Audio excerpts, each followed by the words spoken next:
What is your vision for the future? Vision for the future is to go paragliding.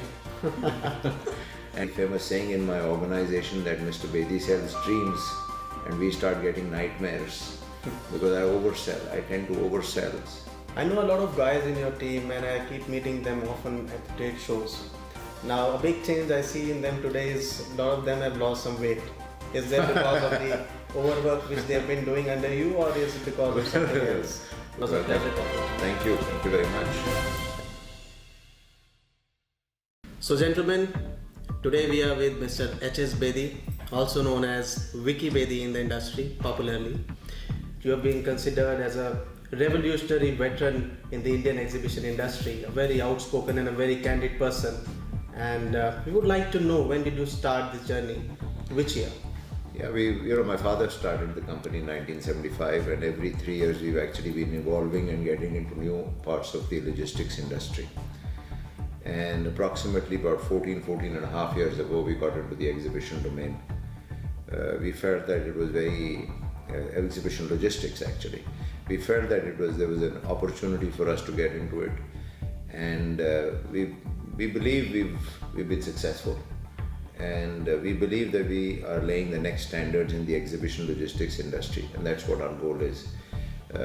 We are a very highly focused company where quality is of prime importance. You've seen the Indian exhibition industry over a period of years now. What do you feel, how has the transition been since the time you started? What have been the changes? Well, one of the things about the Indian exhibition industry is it was primarily entrepreneur driven, and which was logical. India is a mecca of entrepreneurs because we find them in every aspect of our business. So exhibition industry was the same. But having said that, I think over the years what the evolution that I am finding is a lot of new people who are probably getting into the exhibition space. Can you tell us some of the practices that you've been doing to boost up your employee motivation level? I have a 4-level tier system where I have below me a group of future leaders, below that is a group of emerging leaders, and then of course our other managers. So I can very confidently say each of my vice presidents is capable of becoming a CEO of the company. I know a lot of guys in your team and I keep meeting them often at the trade shows. Now a big change I see in them today is a lot of them have lost some weight. Is that because of the overwork which they have been doing under you, or is... Well, we started, one of the important factors for me is general health. It's very important for me as an individual that my staff must be happy. 100 kilo weight loss program within the organization where everybody could lose 2 kilos, 3 kilos, and to collectively lose 100 kilos, and we achieved it. You're also considered as an adrenaline junkie in the industry. I'm sure there are other people who do that. It's not that I'm the only one, but yes, I do. First of all, when my father was 93 years old, he died. Till almost the last day of his life, he used to say 63 plus 30. So you always remain young, and that's something that I've inherited from him. So one of the things that I don't want to happen to me is I don't want to die before I actually die. So I want to probably be able to do whatever I feel like doing right at the end of my life. Very early in life, I got involved into horse riding. I used to play polo, and I fell down and I broke my left shoulder. But then I became a motorcyclist. I today own a 1350cc speed bike. I ride fairly fast. It's dangerous, but then one needs to be careful. I've just completed a 1250 kilometer cycling ride. I went to Dera Baba Nanak, which is my hometown, and back. I've done trekking to the base camp, a little higher than the base camp of Everest.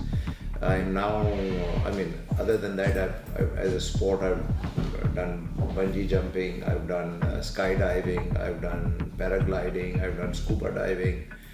But I'm now intending to do a 10-day program in February for paragliding. I want to take a pilot license, and once I've done that, I most probably will also take a pilot license for flying an aircraft. And if you have to put through a course of day, like from the time you wake up and the time you go off to the bed, how would you balance your life and work with the hobbies that you have? Well, I am an extreme on the other side also. I like to party a lot, so I like to be out very late. But way back about when my second son was born, I stopped drinking, so I don't drink any alcohol, and that's been very good for me.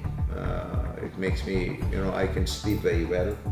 So I normally, most of the people tend to drink, and I therefore go back home around 7 o'clock. When I do reach home, I actually rest, I sleep for a couple of hours, and then I get up and get ready. I normally don't go to a party before 10, 10:30, 11, because food is never served before 12 o'clock, so that's the time I go, and I come back. So I sleep late, but then I wake up in the morning. I normally go to the gym, or I'm doing some exercise or the other. If you talk about your personal 3 favorite trade shows globally. Always admired the auto shows because cars and motorcycles attract me.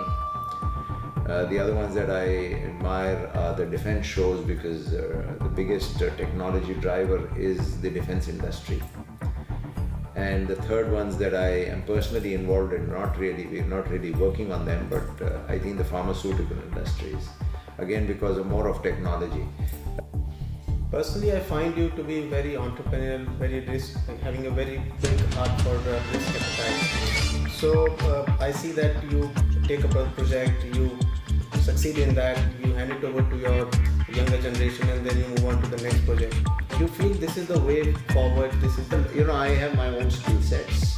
There's a very famous saying in my organization that Mr. Bedi sells dreams, and we start getting nightmares because I oversell. I tend to oversell, and I believe that we can do more than what we are doing.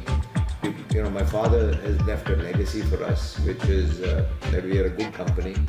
We are the only logistics company in India and probably around the world also, which has a certain number of ISO certifications. We're not a numbers company. We're not a company who wants to be the biggest in the industry.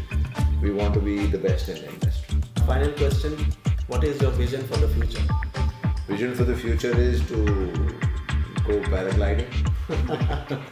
And thing that I would love to do if I can is to contribute towards the industry with my time and effort. And if I could, and I'm trying to, in the context of skill development. It was a pleasure talking to you. Thank you very much.